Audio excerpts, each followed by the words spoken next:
Ռոսել Խոսնաձորը հայտարարել է, որ ակնկալում է պաշտոնական Երևանի գործուն քայլերը գյուղատնտեսական ապրանքների մատակարարման շղթաներում արձանագրված խնդիրների առնչությամբ։ Մոսկվան ակնկալում է, որ Հայաստանը կտրամադրի արձանագրված խախտումների վերաբերյալ իրականացված հետաքննության ամբողջական արդյունքները։ Ռուսական կողմը պահանջել է ներկայացնել հստակ գործողությունների ծրագիր, որը ապագայում կերաշխավորի Եվրասիական տնտեսական միության անասնաբուժական և բուսասանիտարական բոլոր չափանիշների խստիվ պահպանումը։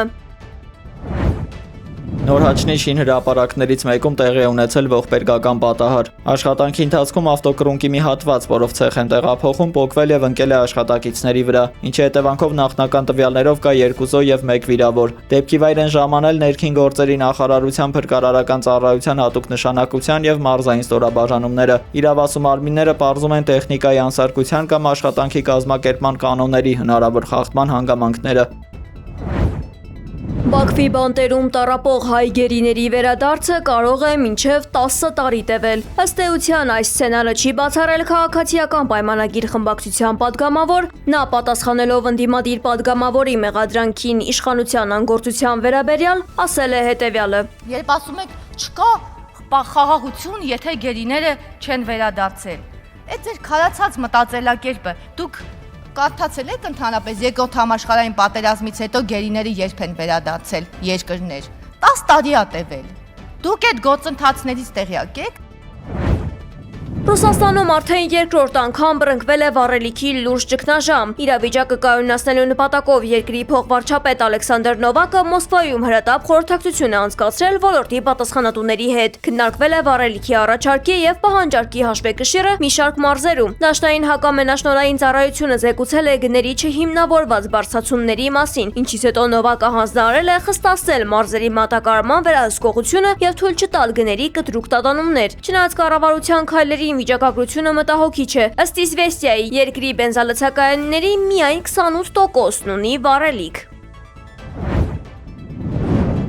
Հորմուզի նեղուցը կմնա փակ, քանի դեռ ամբողջությամբ չեն վերացվել ծովային շրջափակումն ու նավթային պատժամիջոցները, հայտարարել է Իրանի խորհրդարանի ղեկավար Մոհամմադ Բաղեր Ղալիբաֆը։ Ըստ նրա, նեղուցի ապաշրջափակման համար պարտադիր պետք է իրագործվեն ԱՄՆ-ի հետ կնքված փոխըմբռնման հուշագրի բոլոր պայմանները։ Գլխավոր պահանջներն են վերացնել ծովային շրջափակումը, ապասառեցնել Իրանի սառեցված ակտիվները, ամբողջապես չեղարկել նավթային պատժամիջոցները, դադարեցնել ռազմական գործողությունները բոլոր ճակատներում։ Ղալիբաֆը որ հուշագրով հաստատված հրադադարը հիանալի հնարավորություն է Իրանի տնտեսական եւ ռազմական հզորությունն ամրապնդելու համար։ Նա նաեւ կոշտ նախազգուշացրել է Իրանի դեմ ցանկացած նոր հարձակում կավարտվի շատ ավելի ծանր պարտությամբ։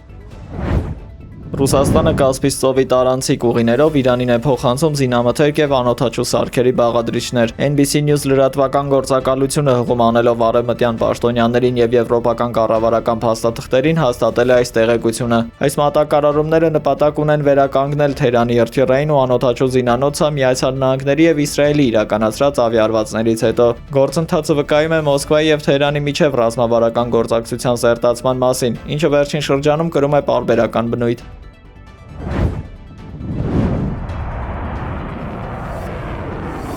Իրանի տարածքից Միացյալ Արաբական Էմիրությունների թիրախավորմամբ 2 բալիստիկ հրթիռ է արձակվել։ Էմիրությունների պաշտպանական գերատեսչության հաղորդմամբ արկելից առաջինն ընկել է երկրի տարածքային ջրերից դուրս, իսկ երկրորդը ջրային սահմանների ներսում։ Այս միջադեպի առնչությամբ երկրի զինված ուժերը բերվել են մարտական բարձր պատրաստակամության, պետության ինքնիշխանությունն ու անվտանգությունն ապահովելու նպատակով։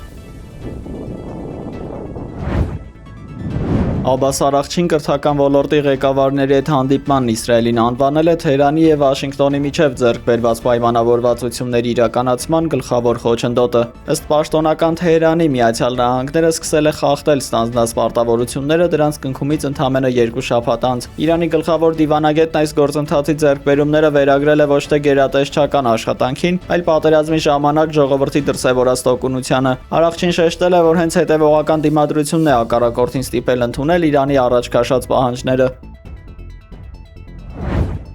Թուրքիայում դանակահարվել է նորաստեղծ ընդդիմադիր կուսակցության падգամավոր Մելիհ Մերիչը։ Ըստ նախնական տեղեկության հարձակումն իրականացրել է մեկ այլ ընդդիմադիր ուժի՝ Ժողովրդահանրապետական կուսակցության ներկայացուցիչ падգամավոր Սեյդի Ահմեդ Քելեշը։ Դեպքի շարժառիթները դեռևս պարզ չեն։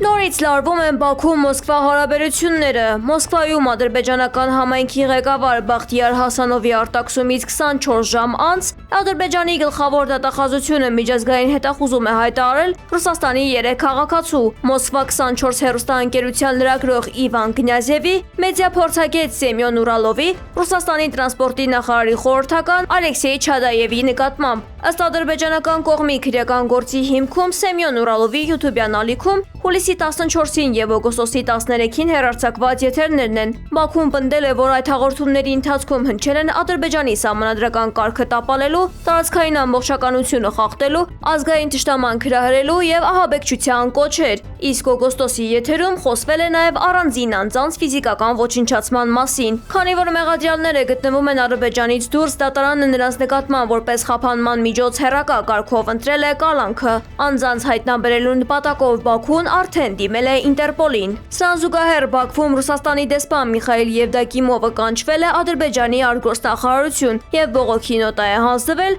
ռուսական ԶԼՄ-ներում Ադրբեջանի եւ նրա ղեկավարության հասցեին հնչած սադրիչ հայտարարությունների կապակցությամբ։